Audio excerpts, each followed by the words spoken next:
21 misterios de los aztecas, aún sin resolver. La civilización azteca dejó un legado impresionante en Mesoamérica, pero más allá de sus imponentes templos y coloridas tradiciones, los aztecas están envueltos en un manto de misterio, secretos y enigmas que aún en la actualidad no se han podido resolver. Desde la enigmática desaparición de la ciudad de Teotihuacán hasta los enigmas en torno a la construcción de las pirámides, el origen y fin de su civilización, hasta los llamados silbatos de la muerte. En este vídeo exploramos la historia azteca, sus creencias y costumbres, y los misterios de esta cultura que se ha mantenido con los siglos. Número 11. Una epidemia. ¿Pudo acabar con los aztecas? Un grupo de científicos del Instituto Max Planck para la Ciencia de la Historia Humana, la Universidad de Harvard y el Instituto de Antropología e Historia de México publicó en 2018 el hallazgo de evidencia de una posible epidemia entre el pueblo azteca. De acuerdo con los reportes, los investigadores analizaron ADN antiguo encontrado en un grupo de esqueletos que estaban enterrados en lo que parecía una fosa común. En el estudio encontraron una forma letal de salmonela, la cual es causante de fiebre tifoidea. Existen registros escritos sobre una epidemia que afectó las regiones de México y Guatemala entre los años 1545 y 1550, donde se la describe como una de las peores epidemias en la historia. Los pacientes sufrían fiebre intensa, dolor, vómitos y sangrado por los ojos y la nariz. Aunque se han planteado muchas hipótesis sobre esta epidemia, la mayoría de las enfermedades infecciosas afectan tan rápido que no dejan evidencia en los huesos.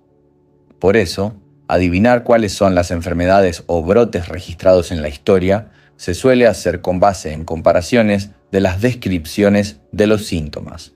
Sin embargo, este es un método con fallas, pues el sesgo en las descripciones, los contextos culturales y las diferencias en las traducciones pueden afectar la calidad del diagnóstico. El ADN ha sido, entonces, fundamental para determinar con seguridad este tipo de estudios. El ADN analizado fue extraído de 29 esqueletos en Tepozcolula, Jucundá, principalmente dentro de los dientes de estos restos. La salmonela entérica fue hallada en 10 de los restos y al secuenciar el genoma completo de la bacteria, encontraron que se trataba de una subespecie causante de un tipo particular y usualmente fatal de fiebre tifoidea. Pero, ¿cómo comenzó la epidemia? No se sabe. Esta variante de salmonela no tiene una fuente conocida en el ambiente y solo es padecida por los humanos. La principal hipótesis es que pudo haber sido introducida a la comunidad indígena por contacto con los conquistadores europeos, pero no hay evidencia que lo confirme. Lo más probable es que esta salmonela actuara junto a otra enfermedad, causando una epidemia conjunta, lo cual explicaría las masivas muertes. En la actualidad, esta variante es muy rara en Europa y América. Los casos más recientes se han detectado en África y Asia. Número 12. ¿Tenían los aztecas una torre de cráneos? El cronista Francisco López de Gómara describe en una de sus obras el hallazgo de un muro de piedras y calaveras frente a la entrada principal del templo de Tenochtitlán. Su descripción se alimentó de los testimonios de Andrés de Tapia y Gonzalo de Umbría, cronistas y militares que participaron en la llegada de Hernán Cortés a la ciudad azteca en 1521. De acuerdo con el registro de López de Gómara, este osario estaba construido con cabezas de hombres presos en guerra y sacrificados a cuchillo. Aunque esto pudo sonar una leyenda, hace 5 años un grupo de investigadores encontró lo que podrían ser los restos de este osario. El hallazgo se produjo en la actual Ciudad de México, donde encontraron 676 calaveras diferentes. Se estima que en total habría entre 30 y 136 calaveras que juntas formaban una estructura circular de unos 60 metros de diámetro. Número 13. Este muro servía para castigar a los enemigos. Si bien las crónicas de los conquistadores especularon que las calaveras pertenecían a enemigos o invasores vencidos con el propósito de disuadir a futuros atacantes, Lo cierto es que el hallazgo arqueológico encontró otras evidencias. Entre los 676 cráneos encontrados había ADN de mujeres y niños, y esperábamos que hubiera solo hombres, obviamente jóvenes al ser guerreros, pero también hay mujeres y niños que no iban a la guerra. Es algo realmente nuevo, declaró el biólogo antropólogo Rodrigo Bolaños, según el medio El Confidencial. Se estima, entonces, que este enorme osario no estaba formado por enemigos aztecas ni tenía una función de guerra. Se cree, en cambio, que los cráneos pertenecían a las personas que eran sacrificadas durante sus rituales religiosos. En este sentido, la megaestructura circular sería entonces un zompantle, un altar que las culturas mesoamericanas construyeron precisamente con las cabezas recién cortadas de los sacrificios. Existen varias edificaciones de este tipo en zonas edificables como Chichén Itzá y Tula. Probablemente consideran los investigadores que estos cráneos eran parte de una ofrenda al sol. Número 14. ¿Cómo encontraron la turquesa que usaban en sus mosaicos? Quizás uno de los aspectos más distintivos de la cultura mexicana fueron sus mosaicos, manifestaciones artísticas, a veces en forma circular, que se construyeron con trozos de piedras que en conjunto armaban una figura. En varios de estos mosaicos, así como en piezas de joyería azteca, puñales ceremoniales para sacrificios o en brazaletes, se ha encontrado la piedra turquesa como material. Durante décadas se ha cuestionado el origen de esta piedra, pues no hay evidencias de su extracción en la región. Por eso, la hipótesis principal consideró que la turquesa provenía del comercio, un intercambio comercial con otras civilizaciones, usualmente del suroeste de los actuales Estados Unidos, donde sí se han encontrado minas de turquesa. Sin embargo, un estudio realizado en el año 2018 demostró lo contrario. Al analizar únicamente la turquesa de los mosaicos, encontraron que en realidad tenía su origen en las tierras mesoamericanas. De hecho, el estudio expresa dudas sobre la posibilidad de un contacto entre los mexicas y culturas en el norte de América antes de la llegada de los conquistadores españoles en el siglo XVI. Los análisis demostraron que las turquesas de estos mosaicos no solo tienen una identificación geológica con los suelos mesoamericanos, sino que son distintas a las encontradas en los depósitos de turquesa del suroeste estadounidense. Y aunque este hallazgo trajo luz a un misterio que se mantuvo por más de un siglo, también generó otras dudas. Si no hay evidencias de extracción o minas de turquesa en Mesoamérica, ¿cómo es que los aztecas accedieron a estas piedras preciosas? Número 15. ¿En qué época se hizo el Códice Borbónico? Llamado Códice Borbónico por el sitio donde se encuentra resguardado el Palacio Borbón de Francia, este códice es un manuscrito mexica escrito por sacerdotes de esta comunidad durante el siglo XVI. Esta obra, que consta de 36 hojas cuadradas de 39 centímetros cada una, describe ritos, costumbres y tradiciones culturales aztecas. Sus dibujos todavía mantienen colores vívidos, creados a partir de colorantes naturales. A partir de estudios científicos, se pudo concluir y confirmar que este códice realmente se hizo por una cultura prehispánica. Todos sus colorantes y el papel utilizado provienen de Mesoamérica y datan del periodo prehispánico. Sin embargo, otro objetivo del estudio era estimar su antigüedad. Si bien se estima que fue realizado entre los años 1500 y 1550, no se sabe si este documento fue terminado antes o después de la conquista española de 1521 Tenochtitlán, la gran capital del Imperio Mexica, que cayó en manos de los españoles en el año de 1521. A pesar de los múltiples análisis que se han practicado sobre este códice, uno de los 6 que sobrevivieron a las conquistas españolas en Mesoamérica, todavía no se ha podido determinar con certeza su fecha y periodo de creación. Número 16. ¿Están los restos de un emperador bajo una excavación arqueológica? En noviembre del año 2022, en una excavación realizada en la Ciudad de México, se encontró una gran cantidad de ofrendas rituales del Imperio Mexica. En cajas de piedra selladas, hace unos 5 siglos, se encontraron ofrendas marinas, incluyendo estrellas de mar y corales. Los arqueólogos creen que estas ofrendas fueron organizadas por sacerdotes mexicas, pues el hallazgo se hizo en una zona donde estaría el santuario más sagrado del imperio. En la misma caja hallaron un jaguar sacrificado que estaba vestido con atuendo de guerrero. Los investigadores lo asociaron con Huitzilopochtli, el dios de la guerra y el sol de los aztecas. Sin embargo, lo verdaderamente curioso estaba más abajo. En el centro del esqueleto del jaguar notaron un misterioso bulto. Todo indica que hay algo sólido por debajo. Los arqueólogos están convencidos de que es algo muy valioso, pero aún no han podido excavarlo.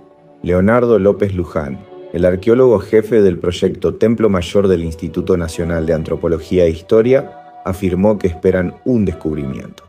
El investigador cree que se trata de una urna que contiene los restos cremados de Ahuitzotl, el emperador mexica cuyas campañas militares expandieron el imperio hasta el territorio de la actual Guatemala. Sin embargo, hace falta al menos otro año de excavaciones para este hallazgo, declaró a la agencia Reuters. De confirmarse, sería sin duda un gran hallazgo, y es que, por más de 40 años de excavaciones en los alrededores del antiguo Templo Mayor, no se ha encontrado ni una sola tumba azteca de la realeza. Número 17. ¿Qué indican las cajas de ofrendas en el Templo Mayor? En 4 décadas de excavaciones, se han encontrado más de 200 cajas de ofrendas rituales. Se estima que el templo tenía hasta 15 pisos antes de ser arrasado durante la conquista de Tenochtitlán en 1521 por parte de los conquistadores españoles. Los restos del templo han permanecido ocultos por siglos, pero muchos de los hallazgos recuperados en la actualidad revelan información importante. Se cree que las ofrendas marinas encontradas junto al jaguar representan el inframundo acuático en el cual los aztecas creían que el sol se ocultaba cada noche, o quizás el viaje de los reyes después de la muerte. Pero además, los arqueólogos creen que estas ofrendas eran ordenadas con cuidado por los sacerdotes para presentarlas en plataformas elevadas durante sus ceremonias, en las cuales participaban miles de espectadores. El espectáculo tenía finos rituales, pero quizás podría tener otro más mundano, pura propaganda imperial, declaró a Reuters López Luján del proyecto Templo Mayor. Número 18. Cuauhtémoc, el último emperador azteca, conspiró contra Hernán Cortés. Cuauhtémoc fue el último emperador mexica, con un reinado muy breve entre los años 520 y 521, el periodo en el que Hernán Cortés regresó a la capital azteca y la arrasó. El joven emperador, que tenía solo 25 años cuando ascendió al trono, era primo del fallecido Moctezuma. Su llegada al poder fue compleja, pues asumió el trono cuando la ciudad estaba sitiada por los españoles y además su población estaba diezmada por una epidemia de viruela que los conquistadores españoles trajeron a las Américas. El joven emperador pidió refuerzos a otras comunidades mesoamericanas para combatir a los españoles, a los cuales se enfrentó por más de 80 días. Sin embargo, solo los tlatelolcas se mantuvieron leales entre los pueblos nahuas. Incluso las mujeres participaron en la lucha. Pero la ciudad de Tenochtitlán cayó el 13 de agosto de 1521, durante la ofensiva española de Cortés. Cuauhtémoc huyó de la ciudad. Algunos creen que fue por miedo, mientras que otros dicen que tenía un plan para reorganizar las fuerzas mexicas, aunque no hay claridad sobre este asunto. Sin embargo, pronto fue perseguido y capturado por las fuerzas españolas. Entonces, surgen diversas hipótesis. Algunos cronistas relatan que Cuauhtémoc le pidió a Cortés que lo matara con el puñal que llevaba en su cintura. El conquistador le habría perdonado la vida por respeto a la gallardía mostrada en la defensa de su ciudad, según las crónicas españolas. Pero poco después comenzaron los interrogatorios, ya que los españoles querían saber el paradero del tesoro de Tenochtitlán. El joven emperador negó tener información sobre riquezas. Cuauhtémoc fue sometido a torturas con fuego para obligarlo a confesar. Posteriormente fue bautizado como Fernando Cuauhtémoc. Mantuvo el título de Tlatoani, pero no volvió a ser el soberano mexica. Se mantuvo siempre bajo la custodia de los españoles.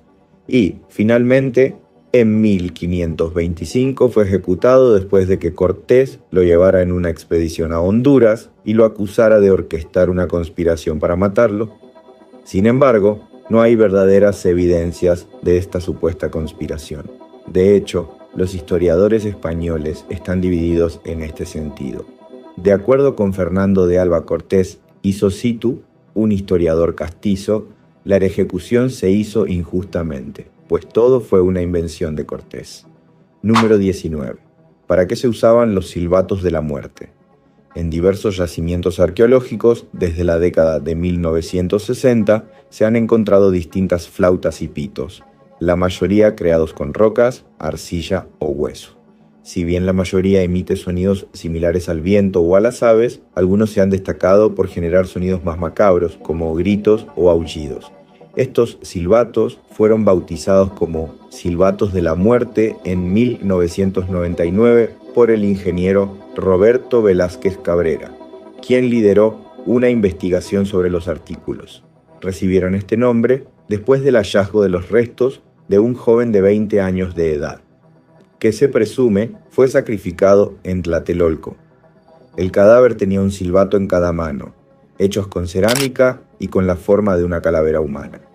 Si bien se han hallado muchos de estos silbatos en excavaciones aztecas, todavía no se sabe cuál era su propósito.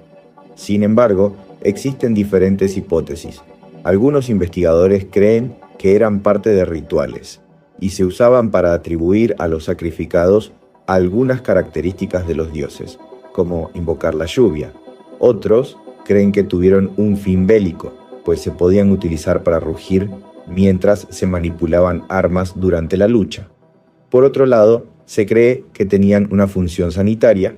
Si se tocan dos silbatos de la muerte simultáneamente, se producen batimentos infrasónicos complejos que generan estados alterados de conciencia, efectos psicodélicos y alucinógenos. Número 20. El colapso del Imperio Azteca fue culpa de los españoles. La gran epidemia de fiebre tifoidea que comentamos al principio de este video se considera una de las epidemias más devastadoras de la historia humana, ya que redujo la población mesoamericana de 20 millones a solo 2 millones de personas. Se cree, claro, que esta epidemia contribuyó a la desaparición del imperio, y muchos se han preguntado si esta fiebre tifoidea fue una de las tantas enfermedades traídas por los conquistadores españoles a América. El sarampión y la viruela estuvieron entre ellas.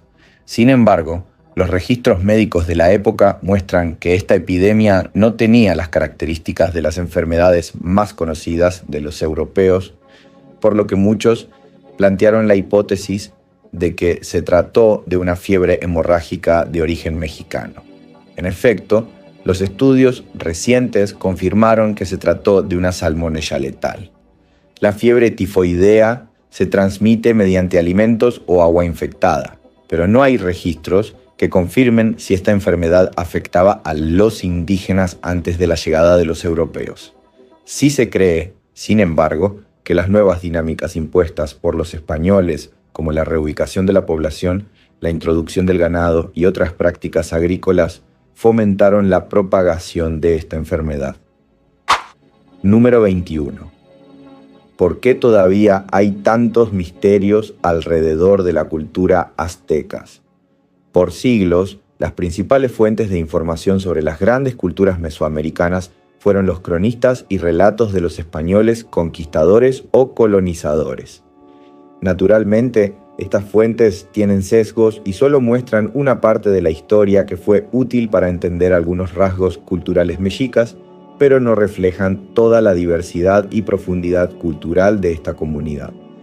Más allá de los hallazgos arqueológicos, estas investigaciones recientes han ayudado a entender mejor la perspectiva y visión del mundo de los aztecas. Ayudan a complementar las fuentes europeas y, de hecho, a analizar el mundo fuera de la mirada colonialista. Estamos conociendo a los aztecas en sus propios términos porque estamos viendo realmente lo que hicieron, lo que los españoles pensaban sobre ellos, declaró a Reuters la académica Diana Moreiras, quien estudia a los aztecas en la Universidad de British Columbia. Sin embargo, profundizar en estos hallazgos requiere de tiempo, financiamiento y paciencia. Aunque las culturas más antiguas y estudiadas, como la egipcia, por ejemplo, siguen guardando numerosos misterios. La ciencia ha permitido conocer y entender cada vez más las civilizaciones y culturas antiguas. Finalmente, las comunidades mesoamericanas están siendo reconocidas desde sus propias creaciones y perspectivas. Los aztecas fueron más que un gran imperio. Fueron la base cultural de buena parte de las Américas precolombinas, un rasgo de identidad de nuestro continente antes de la conquista europea. Esperamos que este video te haya sido útil. Si tienes algo que agregar, por favor compártelo con nosotros en la sección de comentarios. Dale me gusta a este video y envíales el enlace a tus familiares y a tus mejores amigos.